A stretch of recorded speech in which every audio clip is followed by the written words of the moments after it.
මෙම සිදුවීම අපට ඇහෙන්නේ කෙන්නියාවේ මසයි මාරා කියන වන උද්‍යානයෙන්.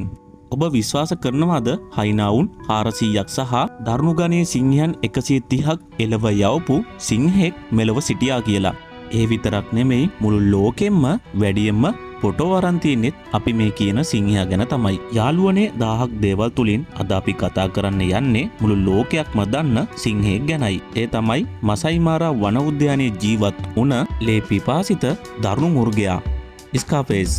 වෙනදා වගේම අදත් රැඳෙන්නට ආරාධනා කරනවා මේ වටිනා කියන වීඩියෝ එකේ අවසාන තප්පරේ තෙක්. 2007 වර්ෂයේ කෙන්නියාවේ මසයි මාරයි කියන වනරක්ෂිතයේදී තමයි අද අපේ කතානායකයා වන ස්කාෆේස් එයාගේ සහෝදරයන් තිදෙනත් සමගම මෙලව එළිය දකින්නේ. පුංචි කාලේ ඉඳලම මෙම සහෝදරයන් තිදෙනා ඒගොල්ලන්ගේ එකමුතුකමේ ශක්තිය පෙන්වනවා.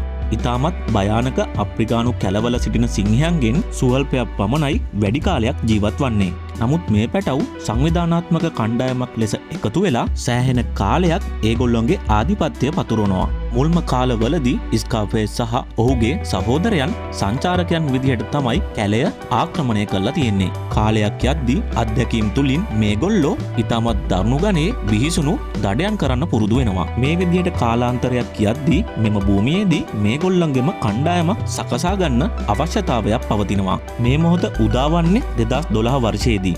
ස්කාෆේස් සහ ඔහුගේ සහෝදරයන් තවත් දරුණු සිංහයන් සමග සටනකින් පසුව යම් ප්‍රදේශයක බලය අත්පත් කරගන්නවා. ඔන්න ඔය අවස්ථාවේදී තමයි ස්කාෆේස්ට එයාගේ නම ලැබුණේ. ඇති වූ දරුණු සටනකින් දකුණු ඇසේ යම් කැපුමක් ස්ථීරවම කැලලක් ඉතිරි කරලා එයාගේ පෙනුම බියකරු ස්වභාවයක් පෙන්눔 කළා. ස්කාෆේස්ගේ දකුණු ඇසේ හටගත් මෙම තුවාලය කිසිම විටකත් සුව වුණේ නැහැ. කොහොම හරි ස්කාෆේස්ව ක්ෂණිකව හඳුනා ගන්න ක්‍රමයක් මෙම කැලල ඔහු තුලින් පෙන්눔 කරනවා. කොහොම හරි වසර ගණනාවක් යනකම් ස්කාෆේස් සහ ඔහුගේ සහෝදරයන් තිදෙනා මෙම ප්‍රදේශය පාලනය කරනවා. එයාලා එකට එකතු වෙලා මාරා වන උද්‍යානයේ විශාල ප්‍රදේශයක් පාලනය කරනවා. සිංහ දේනුවන් විශාල සංඛ්‍යාවක් සමග සංසර්ගයේ යෙදමින් මේගොල්ලෝ අප්‍රිකාවේ කැලෑවලට සිංහයන් විශාල සංඛ්‍යාවක් බිහි කරලා තිබෙනවා. සංචාරකයන් සහ ඡායාරූප ශිල්පීන් ස්කාෆේස්ට ගොඩක් ආකර්ෂණය වෙලා තිබෙනවා. මෙයාගේ දරුණු මූණ, ඉරුණු කන්, ඒ වගේම තේජාන්විත කේශරයන් එක්ක අප්‍රිකාවේ විතරක් නෙවෙයි මුළු ලෝකෙම ඡායාරූපගත කළ සිංහයා බවට පත් වුණා.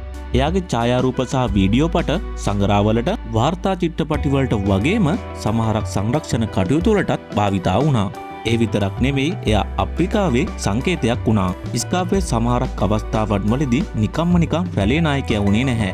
එයා යුද නායකයෙක් බවටත් පත් වුණා. ප්‍රතිවාදීන් සහ එයත් සමග මලුකුණු කන සතුන් පවා එයාට බය වුණා. එයාට වඩා උඩින් යන්න ගිය කාටවත් එයා නම් යහතින් ඉන්න දුන්නේ නැහැ. මෙයාට පෙන්වන්නම් බැරි සතුන් අතර තිත් හයිනාවන් ඉදිරියෙන්ම සිටියා. වාර්තාවල සඳහන් වෙන්නේ මෙයා හයිනාවන් 400ක් පමණ මරා තිබෙන බවට. ඇත්තරම කිව්වොත් එයට එක හේතුවක් තිබෙනවා. ඉතාමත් බුද්ධිමත් රංචු ගැහුණු හයිනාවන් තමන්ගේ කුසගින්න වෙනුවෙන් දුර්වල සිංහයන්ව සහ සිංහ පැටවුන්ව ආහාරයට ගන්නවා. ඔන්න ඔය වගේ අවස්ථාවකදී තමයි ස්කාෆේස්ගේ සිංහ දේනුවක්ව හයිනාවන්ගේ ගොදුරක් බවට පත්වන්නේ. සත්ත්ව ගවේෂකයන් සඳහන් කරන පරිදි ඔන්න ඔය හේතුව නිසා තමයි කොච්චර හයිනාවන් රංචු පිටින් ආවත් ස්කාෆේස් තමන්ට මුහුණට හම්බෙන සෑම අවස්ථාවකදීම හයිනාවන් දෙතුන් දෙනෙක්ව පරලොව යවන්නේ. පසුව කරන විමර්ශනවලදී සඳහන් වෙලා තිනවා ස්කාෆේස් කියන්නේ ඒ කේන්තියට පමණක් නොවේ විනෝදයටත් හයිනාවුන්ම මරණ සතෙක් කියලා. ඉතින් යාළුවනේ ඒ තුලින්ම හිතා ගන්න පුළුවන් ස්කාෆේස් කියන්නේ කොතරම් දරුණු සතෙක්ද කියලා. ස්කාෆේස් කියන්නේ නිතරම හයිනාවන් දඩයන් කරන කෙනෙක්. ඒ නිසාම තමයි මෙයාට සංචාරකයන්ගෙන් හයිනා හන්ට කියලා නමක් ලැබෙන්නේ. විනෝදයටත් හයිනාවන්ව දඩයම් කරන නිසා එයාලා ස්කාෆේස් ළඟට ලං වෙන්නවත් හිතුවේ නැහැ. එයාලා ප්‍රමාණවත් තරම් දුරකින් ඉන්නවා ඇරෙන්න කවමදාකවත් ස්කාෆේස් සමග ගේම ඉල්ලන්න ගියේ නැහැ. හේතුව එයාලා දන්නවා එයාලට අවසානයේදී උරුම වන්නේ මරණය කියලා. වැඩිදුරටත් සත්ත්ව ගවේෂකයන් සඳහන් කරන පරිදි 1-to-1 බැටල් එකකින් හිපෝගෙනෙක්ව පරද්දපු එකම සිංහයා බවට මේ ස්කාෆේස් අප්‍රිකාවේ කැලවල ප්‍රසිද්ධියට පත් වෙලා තිබෙනවා.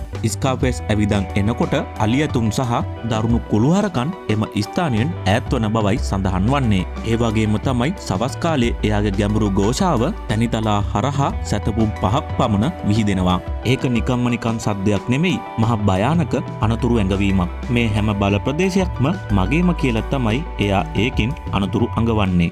ස්කාපෙස් යම් තනිතලාවක ඇවිදන් යද්දී කලින්ම තියා සීබ්‍රාවන් සහ මුවන් ඔහුව මගහරිනවා කියලා ගවේෂකයන් සඳහන් කරලා තිබ්බා. සමහර පිරිමි සිංහයන් වගේ නෙමෙයි ස්කාපෙස් සටනට පැමිණෙන්නේ Tamanගේ පුද්ගලික ශක්තිය පමණක් යොදාගෙන නෙමෙයි. ඇත්තරම කිව්වොත් එයාගේ සහෝදරයන් සමග තිබූ හොඳ සංවිධානාත්මක ශක්තිය නිසා ඔහු රජෙක් වෙන්න බලපෑවා. එයාලා බෙදිලා ගිහිල්ලා උදකලා කරලා සතුන්ව මරන්න හරිම දක්ෂයි. හැම වෙලේම ස්කාපෙස් තමයි ඇටැක් එකේ ඉදිරියෙන්ම ස්ට්‍රයික් කරන්නේ. හේතුව තමයි එයා දඩයම් කරන්න තියෙන අධික ආසාව. මෙයාලගේ රංචුවේ ස්කාපෙස් විශාලතම සිංහයන් නොවුනත් රංචුවේ නිර්භීතම ආක්‍රමණශීලී මෙන්ම සතුරාට වගේම දඩයමට කිසිම සමාවක් නැති එකම සිංහයා. එයත් සමග සටන් වලට පැමිණි හැමෝටම එයා ලේවලින් පිළිතුරු ලබා දුන්නා. ගොඩක් අවස්ථාවන් වලදී එයත් එක්ක සටන් වලට පැමිණි පිරිමි සිංහයන්ව ස්කාපෙස් මරලා දැම්මේ නැහැ. ඒ මොකද එයාට ඌමනාවක් වෙලා තිබුණා සටන් වලදී පරාජයට පත්වන සිංහයන්ට රජා කවුද කියලා පෙන්වන්න. එයාට මේ තුවාල වෙලා තිබුණ මුහුණ සංකේතයක් වුණා එයා කොච්චර ප්‍රබලද කොච්චර දරුණු සතෙක්ද කියලා පෙන්වන්න. සමහරක් විට එයාගේ මේ මූණ තියෙන කැලලෙන් අනෙක් සිංහයන් හිතනවා ඇති සටන් කරලා පෙරදුනේ මොහොත් සමග කියලා. හැබැයි යාළුවනේ සොබාදාම කියන දේ කාටවත් වැඩි කාලයක් රජ කරන්න දෙන්නේ නැහැ. ස්කාපෙස්ටත් ඒ වගේ සොබාදාමේ නීතිවලට අවනත වෙන්න වෙනවා. වසර ගණනාවක් රජකම් කරලා ගෙවි ගිහිල්ලා ස්කාපෙස්ටත් වයසට යන්න සිදු වෙනවා. එයාගේ ඇඟ අලු පැහැයට හැරෙනවා. ඇවිදීම මන්දගාමී වෙනවා. ඒ වගේම තමයි එයාගේ ශක්තිමත් ශරීරය ටික ටික වැහැරෙන්න ගන්නවා. සිරුරේ ඇතිවන තුවාල කාලාන්තරයක් වෙනකන් හොඳ වෙන්න ගන්නේ නැහැ. එයාගේ සහෝදරයන් සමග හිටියත් ලොකු අමාරුවකින් තමයි ජීවත් වුනේ. 2020 වර්ෂය වන විට සම්පූර්ණයෙන්ම එයාගේ පාලන බලය අතහැරෙනවා. අලුත් සිංහයන් ඇවිල්ලා එයාගේ රාජධානිය වන මාරාව පාලනය කරන්න ගන්නවා. ඒ විදියට ස්කාපෙස්ට එයාගේ පාලනය සම්පූර්ණයෙන්ම නැති වෙලා යනවා. සාමාන්‍යයෙන් සිංහෙක්ගේ සාමාන්‍ය අවුරුදු කාලය අවුරුදු 8ත් 10ත් අතර ඉක්මවා ස්කාපෙස් අවුරුදු 13ක් ජීවත් වනවා. 2021 වර්ෂයේ ජූනි 11 වෙනිදා එයාගේ නිජබිම වන කෙන්යාවේ මසයි මාරා වන උද්‍යානයේදී දසක් යට කාටත් හොරා ඔහු මේ ලෝකේ දාලා ගිහිල්ලා තිබ්බා. එයාගේ මරණය යුගයක පුරාවෘතයක අවසානයේ සනිටුවන් කරනවා. එයාගේ මූණේ තිබෙන කැලල් එයාට ආවරණයක් වගේ. ඒ තුලින් එයාගේ බැල්ම සංකේතාත්මක වුණත් සිංහයන් මුහුණ දෙන අභියෝග අපට මතක් කරලා දෙනවා. අද මේ මොහොත වන විට මුළු අප්‍රිකාවේ කැලෑවල ජීවත් වෙන්නේ සිංහයන් 20000කට ආසන්න සංඛ්‍යාවක් විතරයි. ස්කාපෙස්ගේ නැතිවීම ලෝකෙට කනගාටුදායක වුණත් එයාගේ නාමය, ගෞරවය, උරුමය, ඒ වගේම ඡායාරූප වාර්තාගත චිත්‍රපට කෙන්යාවේ වගේම අප්‍රිකාවේ සිංහයන් තුල ඉහළින්ම තිබේවි. ඉතින් යාළුවනේ 1000ක් දේවල් තුලින් අදට අපි සමුගන්නවා.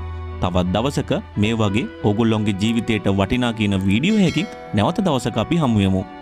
එතකන් ඔබට ජය වේවා.